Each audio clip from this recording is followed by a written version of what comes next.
and welcome to The Decision Makers, the program where we really dig into what it takes to run a town. Today we are on Decision Makers Zoom edition. We are here with Councillor Darren Pudlo, who has joined us by Zoom. Welcome to the show, Darren. Thank you very much for having me. So we're just going to start right at the very beginning. Pre-council, what is your background? Are you from Nipawin, elsewhere? Where do you come from? Okay. I was born and raised in Brandon, Manitoba, not too very far away from here. Went to Brandon University with in the Department of Education. Always wanted to be a teacher, and so that was kind of always my dream, was becoming a teacher. I still remember my grade 1 teacher being a high inspiration in letting me know way back in grade 1 that's what I wanted to be. Wow. And so when I graduated high school, I thought about going straight into university, and then thought maybe it might be better for me to take a little bit of an opportunity to see what it was like in the work field, in the regular work field, before going university. And so I became a assistant manager trainee at a place called Kmart, which is very much like Walmart. Yeah. And it was a really incredible experience for me. I really enjoyed it. One of the things I really liked about that job was having the opportunity to train other people, and that really confirmed that I needed to be a teacher. That was my absolute goal in life, is I really wanted to become a teacher. I loved working with other people. And so after 2 years of working at Kmart, I went back to Brandon University. I completed my Bachelor of Education degree. And after 4 years, I was ready to become a teacher somewhere. And so very fortunate enough, there was a job opening for a grade 2-3 classroom right here at HMK school. And so I applied, was very fortunate enough to get an interview. And I still remember the interview almost word for word, every question that was asked, and my answers, thinking I'm not doing well here because I don't think I'm answering the questions correctly.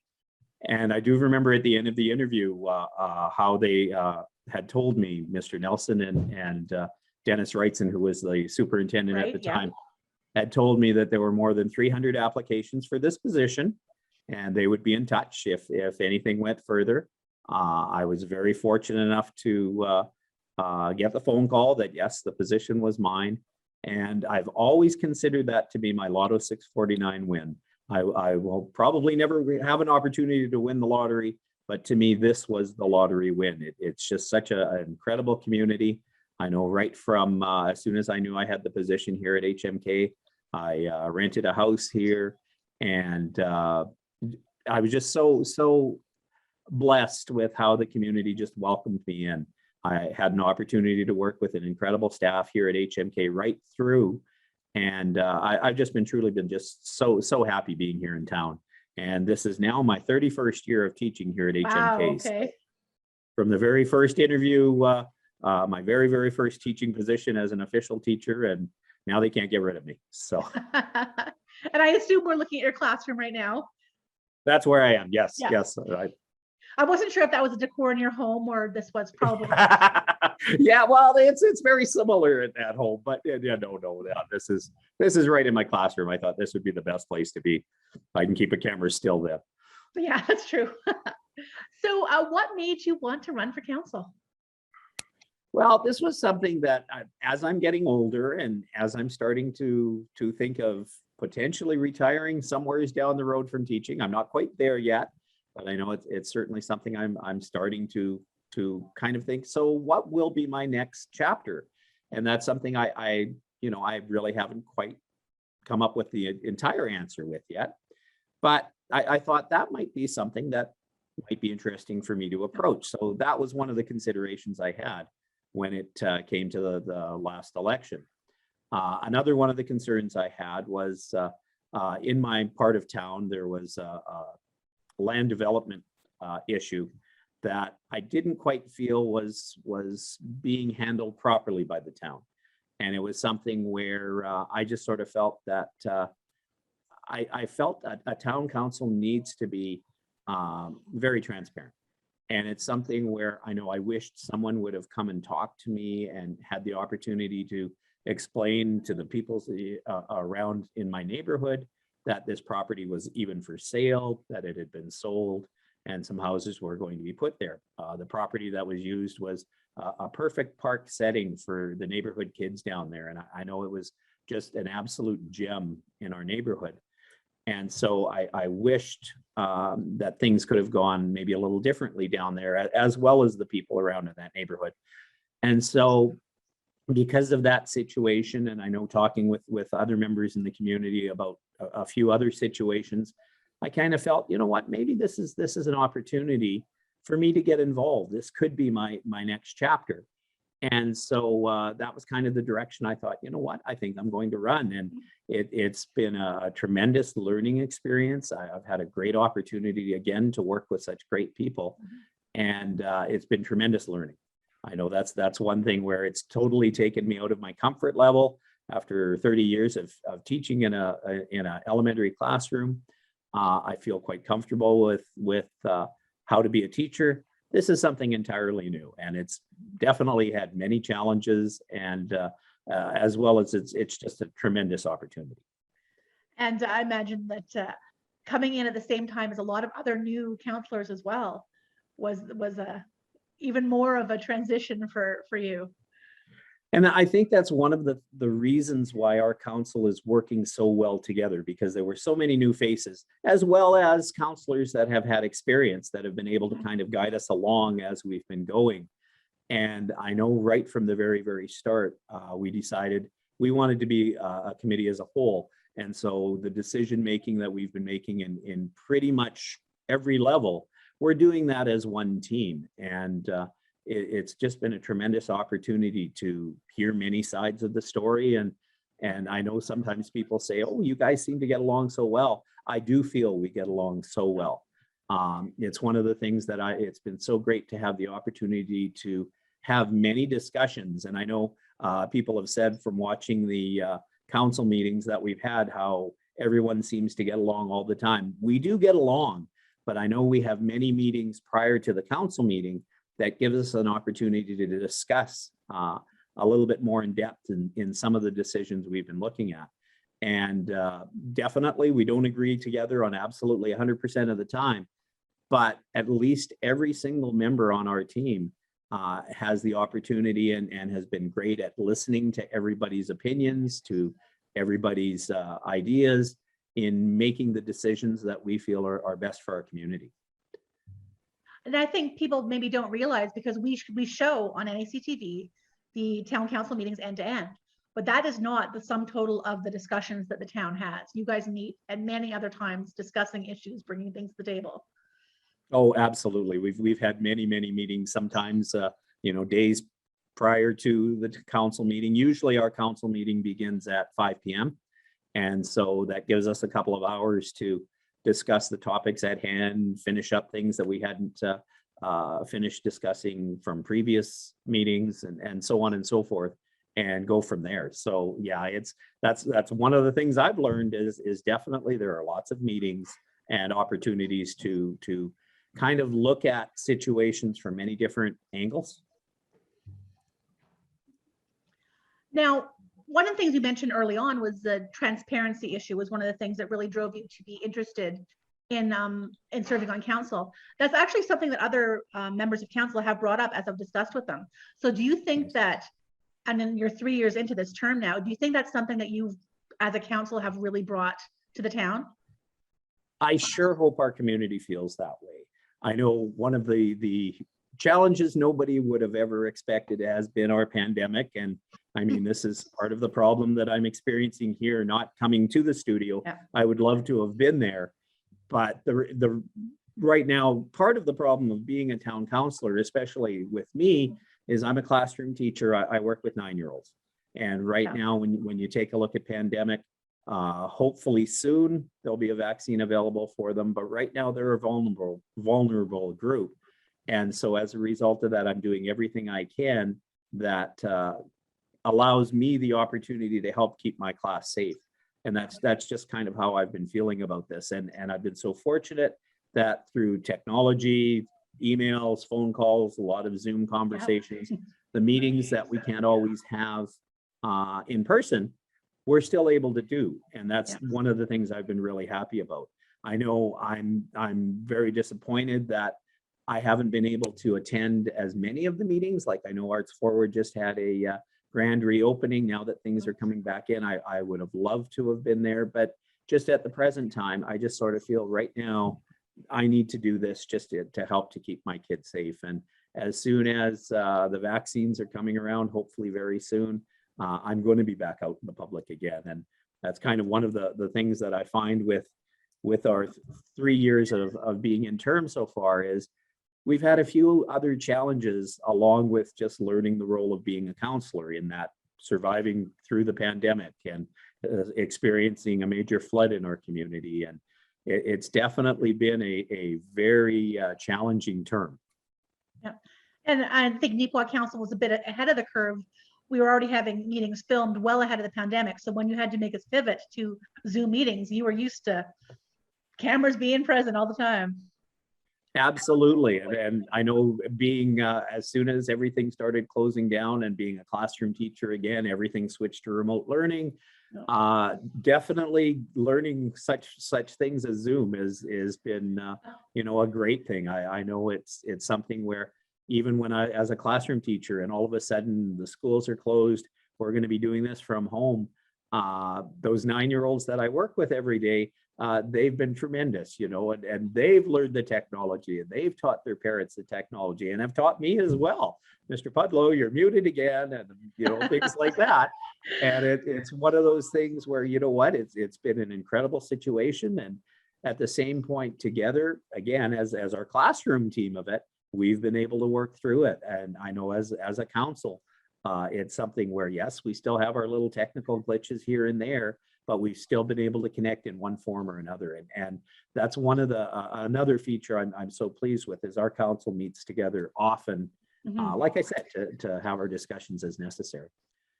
Now, sort of getting into what your role is as a counselor. Now, you don't have, an official title. You're just Councillor Darren Pudlo, right? Yeah.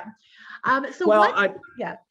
I'm also, I guess when you take a look at the portfolios, I'm the chair of recreation and economic development. Okay. So my major part of I guess our team as a whole is looking at being able to bring new business into our community, for example, being able to find recreation facilities that we need for our community, whether it be bringing in things like tennis courts, pickleball courts, basketball courts. Earlier this week, we just had a brand new discussion at the council meeting on Tuesday about how we're so excited that we're going to be bringing a swimming pool to our swimming pool, a water slide to our swimming pool. And so it's something where it's been a tremendous opportunity to take a look, to talk with people around our community and see what kinds of things do we need. And I know that's something with, we have a tennis court that's going to be going in the Hillcrest area. That's coming along the ways, as well as some pickleball courts that I know people are so excited to see, but we're not finished yet. And that's something where we're going to have the opportunity to see how well those courts are being used. And hopefully people are going to say, you know what, we need more of those. And not only have it in one location in our community, but hopefully put something towards the west end, or more things down by Riverbend Park and so on and so forth. One of the parts of recreation we've been looking at is coming up with a new plan of how we can use the Riverbend Park area to its highest potential. And so we're looking at future growth with our swimming pool and being able to make it more accessible. And like I said, adding in the water slide. We're also looking at, I know, more walking trails and things like that.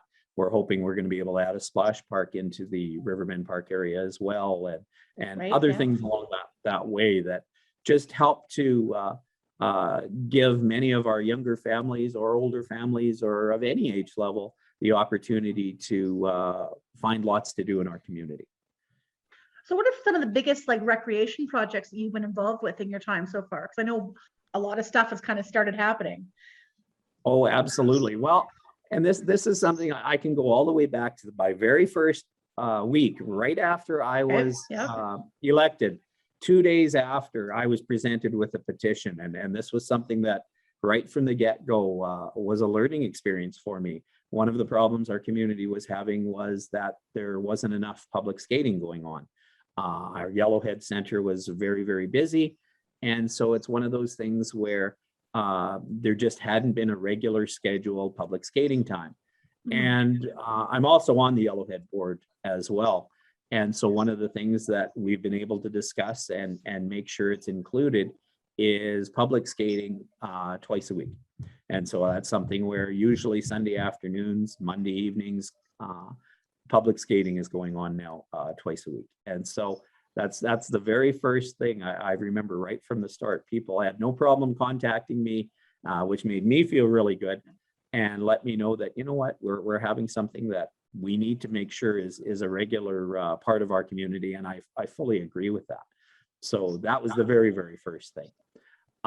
Looking at over the past few years, bringing our tremendous bike park that we have, the walking trails that go along there. I know I just absolutely love having the opportunity to do the loops around there on the walking. I'm not a biker.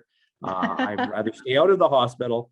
So it's one of those things where I'm using it for the walking trail. And it's just gorgeous to come at all times of the year, watching the leaves falling in the fall, walking through last winter and the summer and springtime. It's just a tremendous feature our community has. And it's one of those things where I'm hearing of so many people that even though we're still in the middle of pandemic, are still coming to visit our community.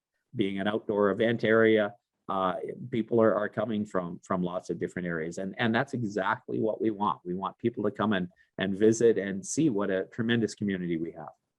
I've noticed, especially a lot of these recreation projects we're having, we're not making small indoor spaces. We're making an outdoor bike park and outdoor, tennis and pickleball courts. And I'm assuming basketball courts are coming up because that's a big thing going on, and swimming pool and water slide and, flash parks. These are all these outdoor activities. Do you think that's just something in general has been needed in the community, or do you think there's some spin-off effect from the pandemic and people wanting to be in more spacious areas, outdoors, and places where they can do activities? I think it's kind of all of the above.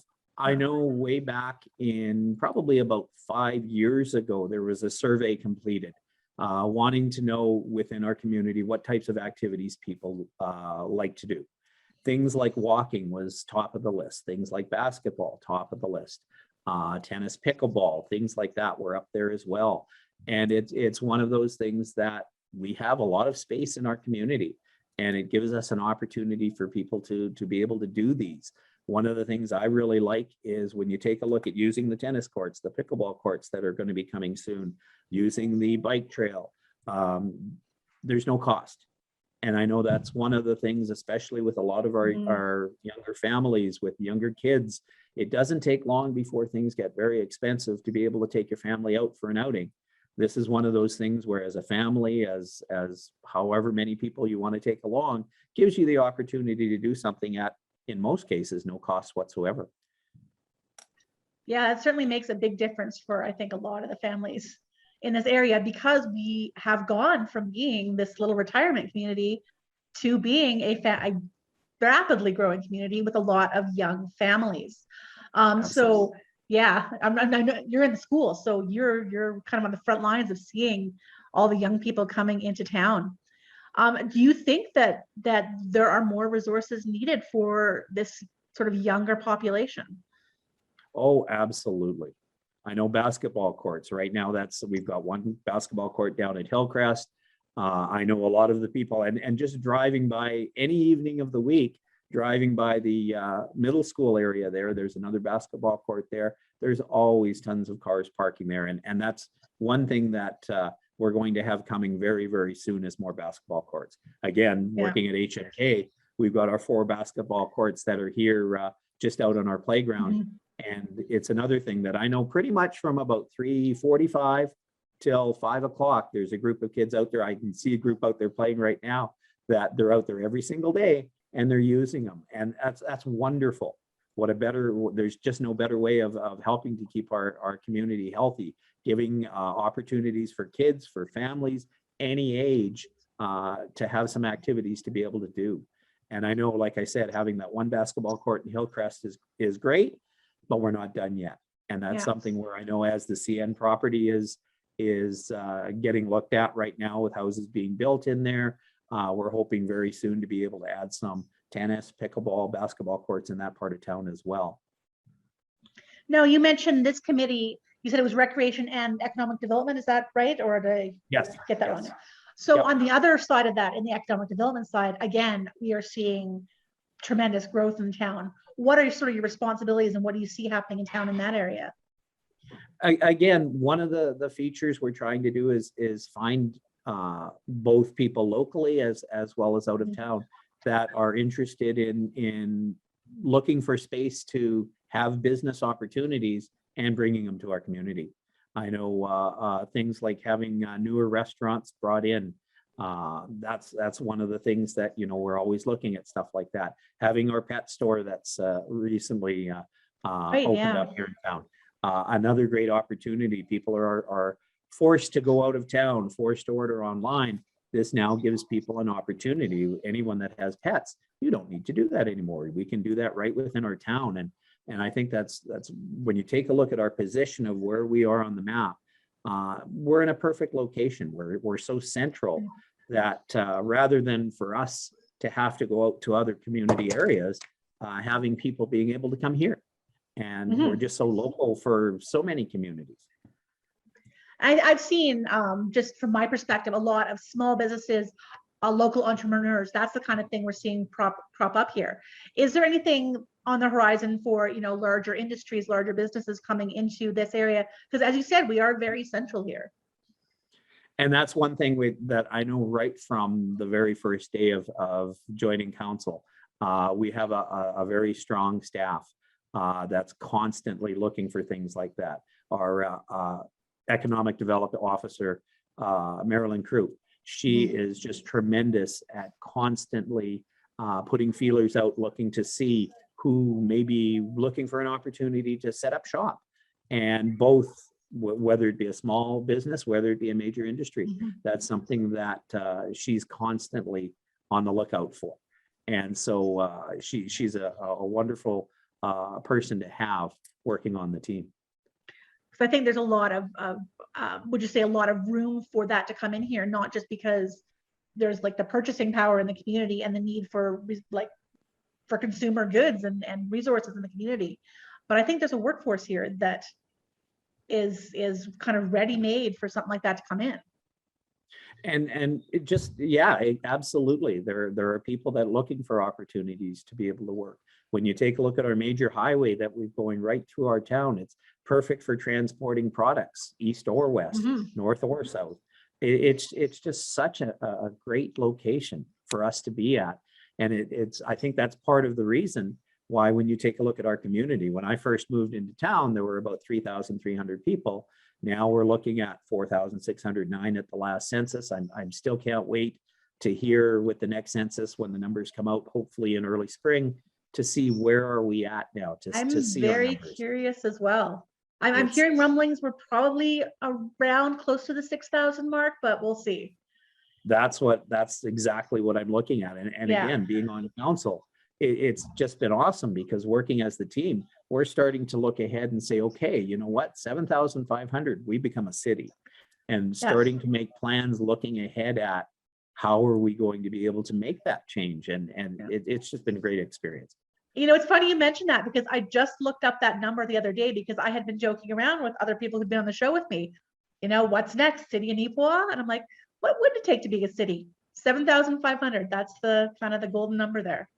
That's and the lucky we are number. Rapidly approaching that number at the rate we're going.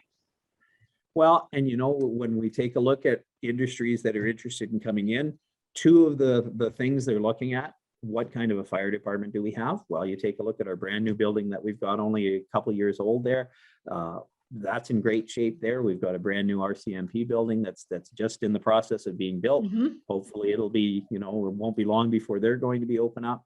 You take a look at the housing that we've got CN property there, and and how fast those properties sold, it's just a Absolutely. sign of how we need more space. That's one of the problems that we have. And in a small town, it's such a good problem to have, because I know, talking with other members and councils, or even just friends and so on that live in other communities, how some shops that they've relied upon year after year are closing up because so many people are shopping more online, or Yeah. making the drive to Brandon, Winnipeg, the larger centers. And that's one of the things that, concerns me as well. Mhm. Rather than having people going out, let's bring them in as much as we can.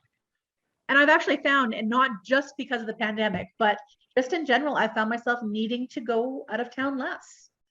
That what I'm looking for is already here. I'm not even talking about shopping online. Right. I can actually go down the street and find most of what I'm looking for now, which is maybe not where we were 10 years ago necessarily. So that's kind of where we're at right now.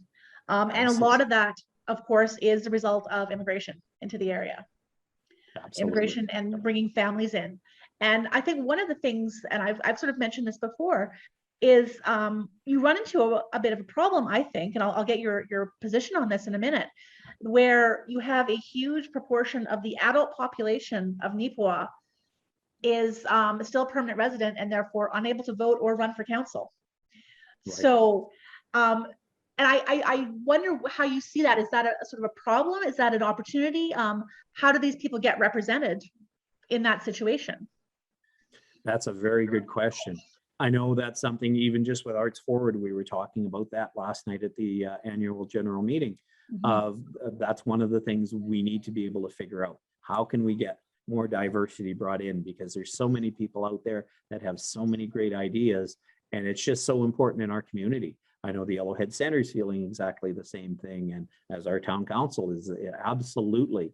And I know I don't have the answers for all of that yet, but I know it's something that I think pretty well at all levels we're looking at to see what can we do to make people feel more comfortable in wanting to give it a try, or investigate and find more information about and see whether or not that's of interest to them. Like I said, with myself, when I take a look back, 10 years ago, I had no interest in ever looking at anything in politics. And like I said, as I'm kind of started looking ahead to my next chapter, thinking, you know what, I think this is a tremendous opportunity for me.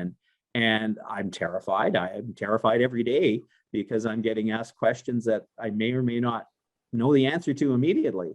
But it's something where I've learned that's okay. It's okay not to have all the answers right away, because it's something where I know I'm willing to go and investigate, and there's enough people around, whether it be on council, whether it be the administrative staff on the town, or whatever direction I need to go, to be able to help to find the answers. And just like that question you've just asked, I know it's something we're discussing too, trying to figure out ways of making people feel more comfortable in wanting to get involved if this is something of interest.